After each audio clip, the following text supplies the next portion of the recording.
आज हम 18वीं शताब्दी के भारत की आर्थिक स्थिति का अध्ययन करेंगे। जैसा कि लास्ट वीडियो में मैंने आपको 18वीं शताब्दी के भारत की राजनीतिक स्थिति का वर्णन किया था और यह बताने का प्रयास किया था कि किस प्रकार ये केंद्रीकृत सत्ता के अवसान के बाद भारत के अलग अलग क्षेत्रों में क्षेत्रीय सत्ताओं का उदय हुआ, जैसे कि बंगाल में, बिहार में, अवध में, रुहेलखंड में, पंजाब में, राजस्थान में, मैसूर में, त्रावणकोर में और महाराष्ट्र में। ये सभी ताकतें शक्तिशाली तो थीं, लेकिन इनमें से कोई भी इतनी ताकतवर नहीं बन सकी कि वो केंद्र में मुग़ल सत्ता का स्थान ले सके। यदि हम आर्थिक स्थिति पर भी विचार करें तो देखने में आता है कि मुग़ल राज्य एक केंद्रीकृत राज्य था और एक विशाल राज्य होने के कारण इसमें व्यापारियों और वाणिज्यकारों को महती सुविधाएं प्राप्त थी और व्यापारियों और वाणिज्यकर्ताओं को एक स्थान से दूसरे स्थान तक जाने में किसी भी प्रकार की एकाधिक टैक्स या चुंगी नहीं देनी पड़ती थी। इसी प्रकार वैदेशिक शक्तियाँ जैसे कि पुर्तगीज़, फ्रेंच और अंग्रेज़ों को भी मुग़ल दबा के रखते थे और अपनी बेहतर शर्तों पर उनके साथ वाणिज्य व्यापार करते थे। अर्थात आंतरिक स्तर पर तथा बाह्य स्तर पर वैदेशिक और आंतरिक व्यापार दोनों ही समृद्धिवान था। साथ ही में चूँकि केंद्रीकृत राज्य था, इसलिए कृषकों पर लगने वाला टैक्स भी तुलनात्मक रूप से कम था। लेकिन जैसे ही मुग़ल साम्राज्य की केंद्रीय सत्ता का पतन हुआ और उनकी पृष्ठभूमि पर छोटे छोटे राज्य सामने आए, उसका दुष्परिणाम ये हुआ कि जो नवोदित राज्य थे ये आर्थिक संसाधनों में काफ़ी कमज़ोर थे, जिसके कारण ये निरंतर अपने राज्य की सीमाओं के अंदर टैक्स लगाकर ज़्यादा से ज़्यादा धन अर्जित करने का प्रयास करते थे। इसका एक महत्वपूर्ण दुष्परिणाम ये हुआ कि व्यापारियों को अब भारत में ही एक स्थान से दूसरे स्थान पर अपने सामान को ले जाने के लिए अनेकों स्थान पर टैक्स देना पड़ता था। दूसरा दुष्परिणाम ये हुआ कि जो नवोदित राज्य स्थापित हुए थे ये निरंतर एक दूसरे के साथ सीमा संघर्षों में उलझे रहते थे। जैसे मराठों का संघर्ष मैसूर के साथ, बंगाल के साथ और उत्तर भारतीय राज्यों के साथ चलता रहता था। उसी प्रकार उत्तर भारत के राजपूत राज्य आपस में झगड़ते रहते थे, जिसका दुष्परिणाम ये हुआ कि इस दौर में बड़े पैमाने पर ठगों का आगमन हुआ और ठगों के इतने बड़े संगठित गिरोह सामने आए कि वो बड़े पैमाने पर व्यापारियों को लूट लिया करते थे, जिसके कारण जो राजमार्ग मुग़ल काल में लगभग निरापद थे वो अब भारी शत्रुओं, डाकुओं, लुटेरों, ठगों से भरे पड़े थे, जिसके कारण व्यापारियों को भारी असुविधाएं और जान और माल की हानि उठानी पड़ती थी। इन नवोदित राज्यों के आगमन का तीसरा नुकसान ये हुआ कि भारत की जो समुद्री सीमाएं थीं, जहां पर कि फ्रेंच, डच और अंग्रेज़ शक्तिशाली हो रहे थे, पुर्तगाली, उन पर अब नियंत्रण रखने के लिए कोई भी एक शक्तिशाली सेना या शक्तिशाली मोर्चा नहीं रहा। ये क्षेत्रीय राज्य इन शक्तियों का एक दूसरे के साथ इस्तेमाल करते थे, लेकिन वो ये समझ नहीं पा रहे थे कि अंग्रेज़ और फ्रेंच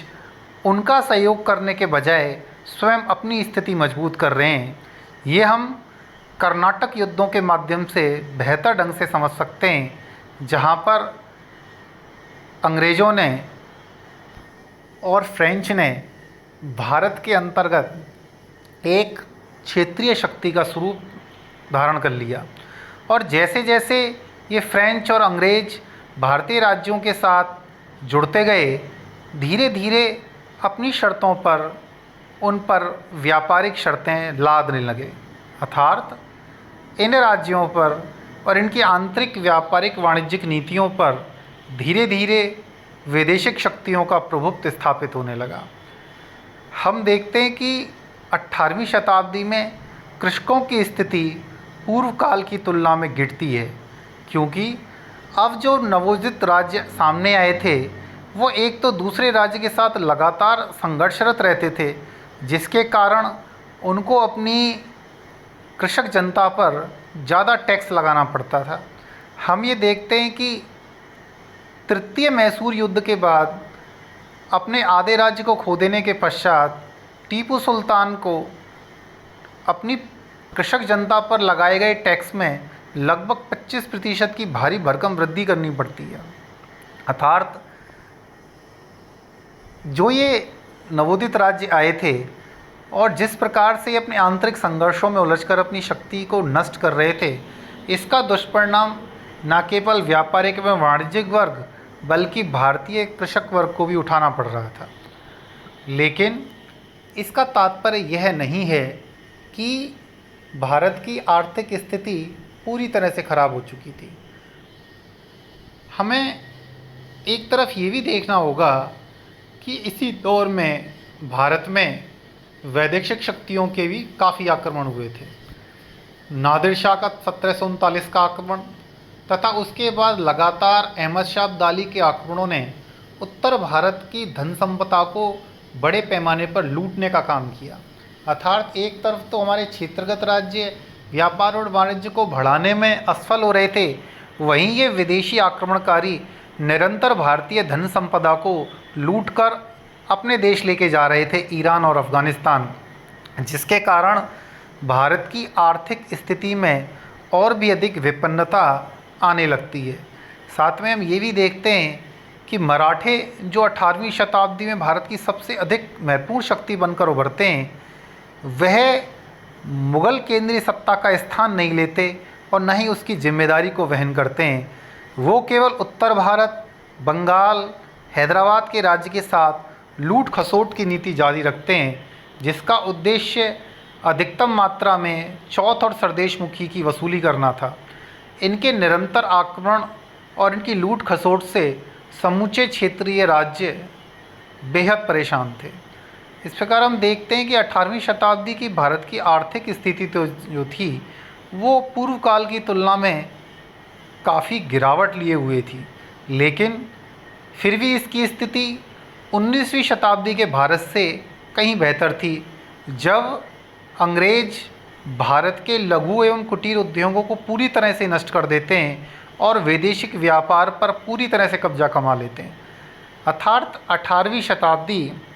अपनी पूर्व की शताब्दियों और अपनी बाद की शताब्दियों के बीच एक संक्रमण काल को रेखांकित करती है कि जहां भारत की राजनीतिक स्थिति के समान ही आर्थिक स्थिति भी निरंतर विपन्न एवं दयनीय होती जा रही थी। अर्थात हमें ध्यान रखना होगा कि आने वाली शताब्दियों में जो भारत की आर्थिक आज़ादी छीन ली जाती है, उसकी शुरुआत 18वीं शताब्दी में भारतीय व्यापार एवं वाणिज्य पर वैदेशिक शक्तियों के प्रभुत्व से ही स्थापित होती है। धन्यवाद।